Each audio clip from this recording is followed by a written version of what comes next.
पिछले क्लास में हम लोगों ने इनके बारे में देखा था, डॉक्टर भीमराव अंबेडकर के बारे में, नहीं कि इनका जन्म कब हुआ था, किस परिवार से जो है ये बिलोंग करते थे, इन सभी के बारे में देखा था। उसके बाद इनकी क्रिएशन के बारे में हम लोगों ने देखा था, यानी रचनाएं और भाषण जो इन्होंने लिखा था उसके बारे में। आज हमारा जो है, आज पाठ का परिचय देंगे। कल था लेखक का परिचय यानी भीमराव अंबेडकर का परिचय, आज है पाठ का परिचय। पाठ का परिचय का मतलब है कि इस पाठ में आखिरकार क्या पढ़ना है, इस पाठ का मुख्य उद्देश्य क्या है, उसके बारे में हम लोग जानेंगे। लिटरेचर और पढ़ने, लिटरेचर में कोई भी हो, चाहे कविता हो या कहानी हो, चाहे निबंध हो, किसी भी प्रकार की लिटरेचर हो, तो आप कोशिश करें कि उसके मुख्य उद्देश्य पर जाएं। आप जैसे परीक्षा पास करने के लिए कोई दिक्कत नहीं, आप पढ़ सकते हैं, ऑब्जेक्टिव सब्जेक्टिव जितना होता है परीक्षा यानी एग्जाम की दृष्टि से जितना चाहिए उतना के लिए। लेकिन यदि चाहते हैं कि इसको अपने जीवन में उतारें तो आपको जो है इसका उद्देश्य जानना बहुत ज़रूरी होता है कि आखिर क्यों लिखा गया, ये क्या बताना चाह रहे हैं हम इसको। देखिए, पाठ का परिचय की यदि बात करते हैं तो पाठ का यानी पाठ का नाम है श्रम विभाजन और जाति प्रथा। क्या है? श्रम विभाजन और जाति प्रथा। लिखा हुआ है श्रम विभाजन और जाति प्रथा।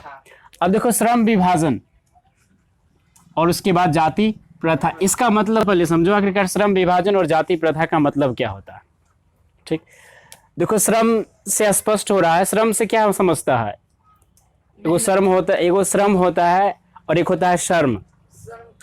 तो श्रम यानी जो काम से रिलेटेड होता है, जो वर्क करता है, श्रमिक जो होते हैं यानी काम जो करते हैं उनको, यानी काम को कहा जाता है श्रम। एक तरह से बुझिए, काम को क्या कहा जाएगा? श्रम। और जो काम करने वाले होंगे उनको श्रमिक कहा जाएगा। जो काम करने वाले होंगे उनको क्या कहा जाएगा? श्रमिक। तो स्पष्ट है श्रम विभाजन। और एक होता है शर्म बाबू, तो उस शर्म अलग होता है। नहीं, आजकल के देखेगा लड़का सब शैतानी करेगा थोड़ा सा, तो उसके पापा क्या कहेंगे कि तू बहुत शैतानी करता है, तुमको जो है रुको, गले में जो है ना घंटी बांध देते हैं, मतलब शादी करवा देते हैं। अब लड़का अंदर ही जो है ना बड़ खुश होगा कि हमारी शादी हो रही, ऊपर से जो है दिखाने के लिए थोड़ा सा करेगा, हमें अभी शादी नहीं करवा। वो वही हो गया शर्म, समझा? और ये है श्रम। तो देखो, अब देखो श्रम विभाजन यानी हो गया, बहुत हो गया। अब देखिए, काम के आधारों पर यानी श्रम के आधार पर जो है अलग अलग भागों में बांट देना ही श्रम विभाजन कहलाता है। समझ में आ गया? अब देखिए जाति प्रथा। अब देखिए, जाति के आधार पर लोगों का विभाजन करना कि ये उस जाति का है या ये इस जाति का है, कहने का मतलब एक निम्न जाति, मध्य जाति और उच्च जाति का जो है इस आधार पर बांट देना अलग अलग भागों में, तो उसी को कहते हैं हम लोग जाति प्रथा। तो समझ में आ गया कि श्रम विभाजन और जाति प्रथा का मतलब क्या होता है? श्रम विभाजन का मतलब होता है उसके कामों के आधार पर अलग अलग भागों में बांटना, और जाति प्रथा का मतलब होता है जाति के आधार पर अलग अलग भागों में विभाजित करना। समझ में आ गया? अब देखिए, ये श्रम विभाजन और जाति प्रथा जो है हमारे बुक में जो लिखा गया है निबंध, क्या लिखा गया है? यह निबंध। ये जो निबंध, ये एक छोटा सा टुकड़ा लिया गया है, ये इसका 2 भाग है, लेकिन हमारे पाठ में जो है एक ही भाग दिया गया है पढ़ने के लिए, इसका 2 भाग है। ठीक, और ये जो है एक भाषण स्पीच में से लिया गया है, और उस स्पीच का नाम है एनिहिलेशन ऑफ कास्ट। देखिए, ये एग्जाम में जो है कई बार पूछ चुका है। एनिहिलेशन ऑफ कास्ट से लिया गया है ये, और ये अंग्रेजी में था। किस में था? अंग्रेजी में। इसको ललई सिंह यादव द्वारा जो है हिंदी रूपांतरण किया गया, और उसका हिंदी में नाम दिया गया जाति भेद का उच्छेद। जाति भेद का उच्छेद दिया गया नाम इसको हिंदी में। ठीक, उसके बाद यह एक भाषण, हम लोग बोल सकते हैं कि भाषण यानी स्पीच है। और ये कहाँ के लिए तैयार किया गया था? तो एक सम्मेलन होने वाला था, और उस सम्मेलन का नाम था जाति पाति तोरक मंडल, यानी जाति पाति तोरक मंडल, जो कि लाहौर में होने वाला था। यह सम्मेलन कब होने वाला था? तो 1936 ईस्वी में। तो इसी सम्मेलन में जो है यह स्पीच दिया जाता, उसके लिए जो है इस स्पीच को तैयार किया गया था वहाँ उस सम्मेलन के लिए। श्रम विभाजन और जाति प्रथा जो स्पीच, हमारा भाषण जो है, उसमें जो उसको बोलने के लिए जो है इस सम्मेलन में जो है 1936 ईस्वी में इसको तैयार किया गया था। लेकिन कुछ कारणवश जो है वहाँ इसको बोला नहीं गया, और उसके बाद जो है भीमराव अंबेडकर जो थे, इन्होंने क्या किया, डॉक्टर भीमराव अंबेडकर, इन्होंने अपनी पुस्तक में जो है इसको सम्मिलित किया, इंक्लूड किया इसको। उसके बाद हम लोग को यहाँ दिया गया है पढ़ने के लिए। उसके बाद देखिए, यहाँ जाति प्रथा और श्रम विभाजन पर कच्चो आलोचना करते हैं। जो यहाँ हमारे समाज में यानी भारतीय समाज में जो है जाति प्रथा और श्रम विभाजन जो कूट कूट करके भरा है, उस पर जो है ना कच्चो आलोचना करते हैं। अब देखो यहाँ जाति प्रथा और श्रम विभाजन को थोड़ा सा और गहराई में समझने की कोशिश करते हैं। अब देखो कभी कभार क्या होता है कि मान लो कि से हमें यदि बाल कटवाना है तो हम कहाँ जाएंगे? नाई के यहाँ। नाई के यहाँ नहीं, अब बाल कटवाने के लिए जैसे मान लो कि से हमें कपड़ा सिलवाना है नहीं, तो पहले क्या होता था, कपड़ा जो है उनको दिया जाता था, जुलाहे को जो दिया जाता था सिलने के लिए, ठीक, कपड़ा बुनकर यानी बुनकर जो होते थे ना उनको दिया जाता था कपड़ा बुनने के लिए। तो सबका अलग अलग जो है ना कामों को जो है ना बांटा गया था पहले प्रारंभिक समाज में जो है। और जो निम्न जाति के जो लोग थे उनको लोग जो है अछूत मानते थे, जो उच्च वर्ग की जाति जो थे उनको कह सकते हैं कि से हीन भावना से देखते थे, हीन भावना से। उसके बाद जो है तो उसी के श्रम के आधार पर जैसे मान लीजिए कि से कोई नाई है, कोई बढ़ई है, तो उसको यानी उसको जन्म से ही ये उसके मस्तक पर लिख दिया जाता था कि वो बढ़ई का ही काम करेगा, कोई नाई है तो वो नाई का ही काम करेगा, ये सब लिख दिया जाता था। तो यानी जन्म से ही उसके कामों को निर्धारित कर देना, यानी उसके श्रम को बांट देना कि भाई तुम इस जाति से हो तो तुम यही काम करोगे, बढ़ई हो तो बढ़ई का काम करोगे, नाई हो तो नाई का काम करोगे, मोची हो तो तुम मोची का ही काम करोगे और कोई दूसरा काम नहीं करोगे। ये प्रारंभिक समाज में जो है ये निर्धारण किया गया था ने। तो उसके बाद जो है यानी जाति और श्रम इस दोनों को इसी के आधार पर जो है ना बांट दिया गया, उसके जाति के आधार पर श्रम को जो है यानी कामों को जो है बांट दिया गया। तो यही होता है श्रम विभाजन या जाति प्रथा हम लोग बोल सकते हैं उसको। तो वह यहाँ जो है कटु आलोचना करते हैं। अब कटु आलोचना क्यों करते हैं? मान लीजिए किसी कोई बनना चाहता है इंजीनियर, मान लीजिए किसी वो निम्न जाति का है, बढ़ई है, चाहे कुछ भी हो, और वो बनना चाहेगा कि हम बनेंगे, कहेगा कि हम बनेंगे इंजीनियर, चाहे कोई कहेगा हम डॉक्टर बनेंगे, नहीं? तो उसको नहीं बनने दिया जाएगा तो क्या होगा? उसको ठेस लगेगा कि नहीं लगेगा? लगेगा ना। तो इसी पर जो है बाबा भीमराव अम्बेडकर जो है कटु आलोचना करते हैं कि ये गलत है, ये हम लोगों के लिए हानिकारक साबित हो सकती है क्या इससे हमारा लोकतंत्र, हमारा समाज, हमारा देश सब जो है ना अवरुद्ध हो जाएगा। देखिए, और उसके बाद जो है इसका प्रभाव जो है लोकतंत्र पर प्राकृतिक रूप से पड़ता है और ये हमारे लिए हानिकारक साबित हो सकते हैं पूर्णतः। और लोकतंत्र पर जो है इसका प्राकृतिक रूप से जो है ना प्रभाव पड़ता है लोकतंत्र पर। लोकतंत्र यदि लोकतंत्र ही कमजोर है तो देश का विकास भी कमजोर हो सकता है, इतना कह सकते हैं।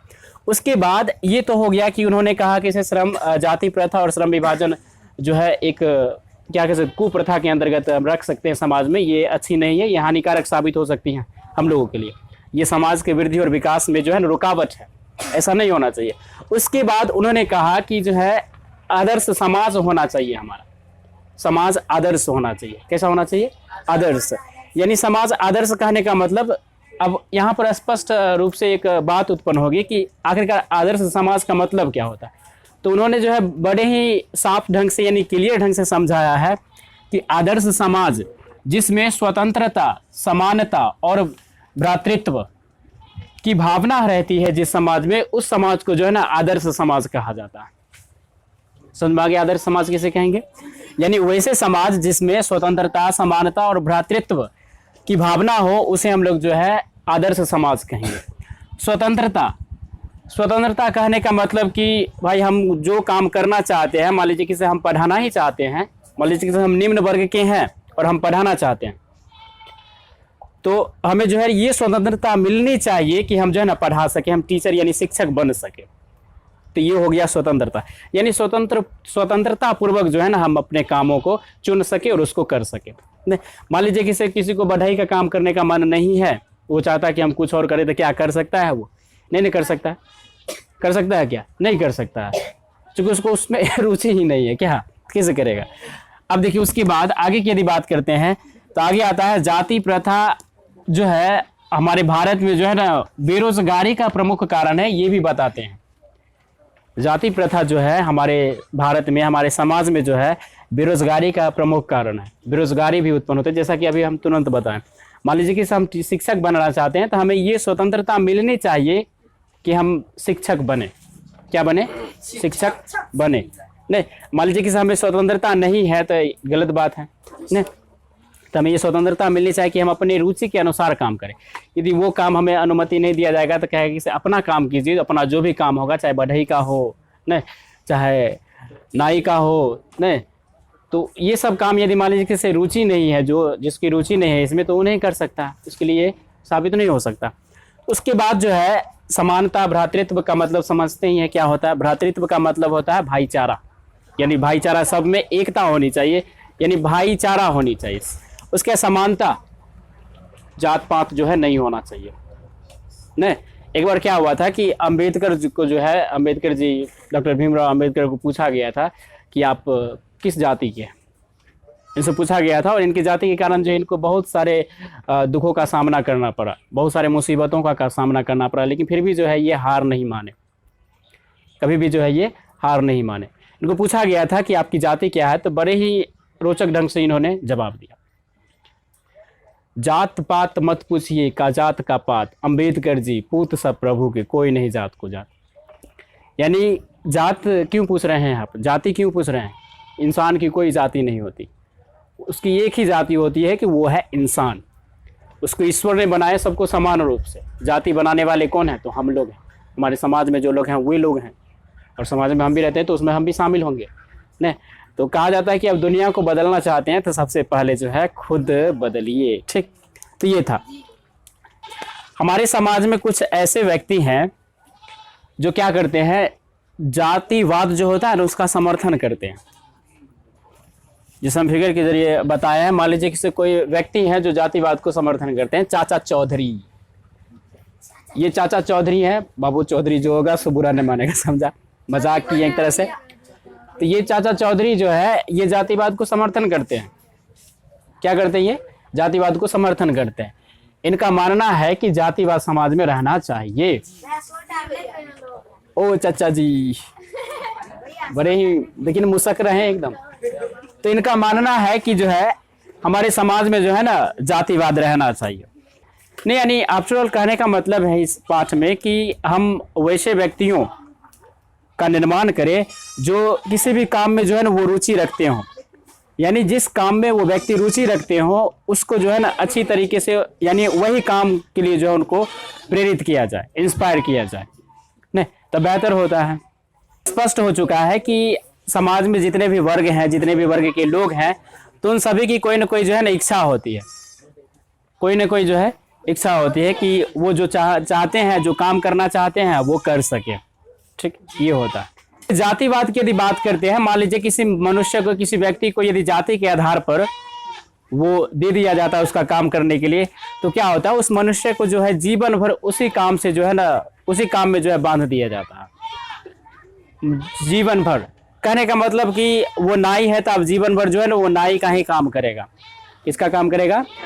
नाई का ही काम करेगा जीवन भर। नहीं, बड़ा ही अजीब विडंबना है। देखिए आप आगे की बात करते हैं। अभी तो बहुत कुछ सुधरा है, वैसे तो अभी स्थिति नहीं पाई जाती हमारे समाज में, लेकिन पहले की स्थिति ऐसा ही थी, मतलब इसी तरह थी जो बताया जा रहा है यहाँ उसमें। मान लीजिए यदि किसी व्यक्ति को निर्धारित कर दिया गया कि भाई तुम यही काम करोगे, तो क्या होगा? यदि मान लीजिए कि उस व्यक्ति को जो है उस काम में रुचि नहीं है, उसका दिलचस्पी नहीं है उस काम के प्रति, तो क्या वो काम को कर पाएगा? नहीं कर पाएगा, वो टालेगा। वो क्या करेगा? टालेगा, कहेगा हमसे नहीं हो पाएगा। कोशिश भी करेगा करने के लिए, थोड़ा बहुत करेगा, बस वो टालेगा, क्योंकि उसको उसमें दिलचस्पी ही नहीं है। नहीं, तो ये होता है। और उसको रख दी, तो यही जो है ना बेरोजगारी का प्रमुख कारण है। वो व्यक्ति उस काम को नहीं करेगा तो दूसरा काम करने की अनुमति नहीं दी जाएगी उसको, तो क्या करेगा? कुछ नहीं कर पाएगा। और जब कोनो काम नहीं करेगा, यानी कोनो रोजगार नहीं मिलेगा, तो बेरोजगार कहलाएगा। और आपको यदि समझ में नहीं आए ये चैप्टर, थोड़ा सा लगता है कि थोड़ा सा जो है ना भाषा के इसमें प्रयोग किया गया है एडवांस लेवल पर, हो सकता है आपको समझने में जो है ना परेशानी हो सके, तो आप लोग इतना जानने की कोशिश कीजिए कि डॉक्टर भीमराव अंबेडकर जो है इस पाठ में जो है जाति प्रथा और श्रम विभाजन की जो है कट्टू आलोचना करते हैं। ठीक, अगली क्लास में जो हम लोग ऑब्जेक्टिव क्लियर करेंगे इसका, उसका सब्जेक्टिव जो होगा वो क्लियर करेंगे, उसके बाद जो है बन जाएगा। ठीक, बेहतर होगा। व्याकरण तो चल रहा है ना हमारा। ठीक है, हम मिलते हैं अगली क्लास में।